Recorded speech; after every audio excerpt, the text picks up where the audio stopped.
أعوذ بالله من الشيطان الرجيم. بسم الله الرحمن الرحيم. الرحمن علم القرآن خلق الإنسان علمه البيان.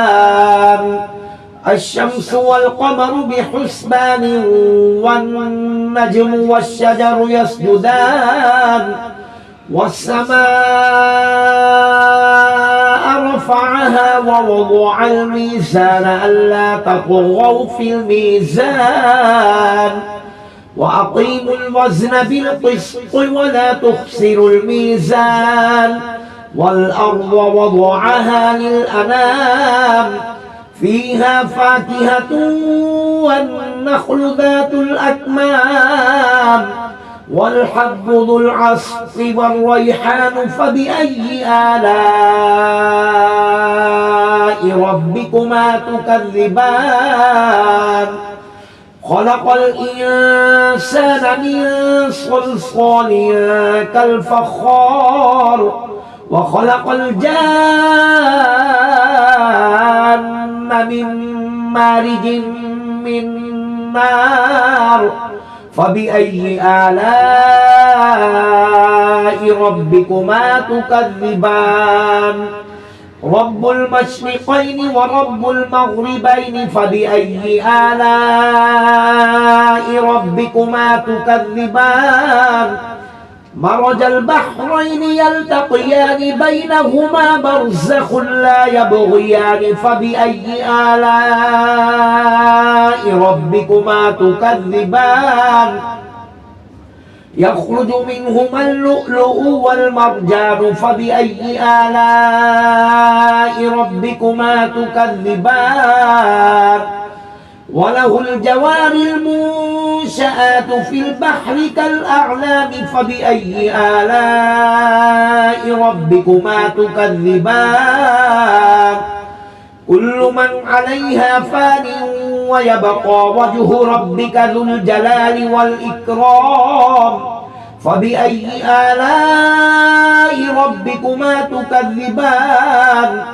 يسأله من في السماوات والأرض كل يوم هو في شأن. فبأي آلاء ربكما تكذبان؟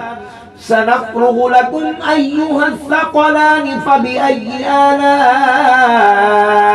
ربكما تكذبان؟ يا معشر الجن والإنس إن استطعتم أن تنفذوا من أقطار السماوات والأرض فانفذوا لا تنفذون إلا بسلطان. فبأي آلاء ربكما تكذبان؟ يرسل عليكما شواظ من نار ونحاس فلا تنتصران. فبأي آلاء ربكما تكذبان؟ فإذا انشقت السماء فكانت وردة كالدهان. فبأي آلاء ربكما تكذبان؟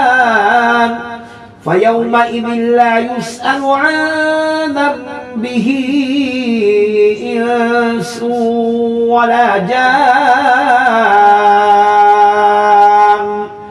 فبأي آلاء ربكما تكذبان؟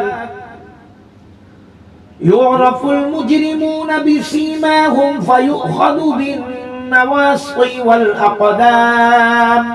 فبأي آلاء ربكما تكذبان؟ هذه جهنم التي يكذب بها المجرمون يطوفون بينها وبين حميم آن. فبأي آلاء ربكما تكذبان؟ ولمن خاف مقام ربه جنتان فبأي آلاء ربكما تكذبان ذواتا أفنان فبأي آلاء ربكما تكذبان فيهما عينان تجريان فبأي آلاء ربكما تكذبان فيهما من كل فاكهة زوجان فبأي آلاء ربكما تكذبان متكئين على فرش بطائنها من استبرق وجنى الجنتين دان فبأي آلاء ربكما تكذبان فيهن قاصرات الطرف لم يطمثهن إنس قبلهم ولا جان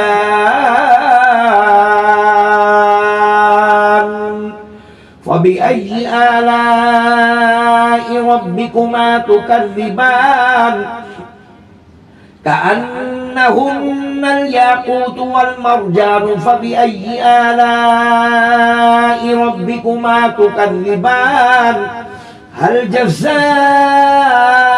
الإحسان إلا الإحسان فبأي آلاء ربكما تكذبان ومن دونهما جنتان فبأي آلاء ربكما تكذبان مدهامتان فبأي آلاء ربكما تكذبان فيهما عينان نضاختان فبأي آلاء ربكما تكذبان فيهما فاكهة ونخل ورمان فبأي آلاء ربكما تكذبان فيهن خيرات حسان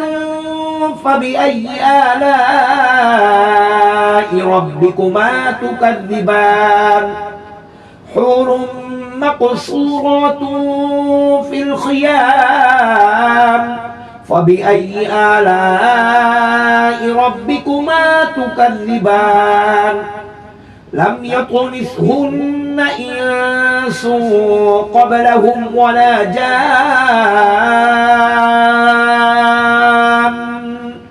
فبأي آلاء ربكما تكذبان متكئين على رفرف خضر وعبقري حسان فبأي آلاء ربكما تكذبان تبارك اسم ربك ذي الجلال والإكرام صدق الله العظيم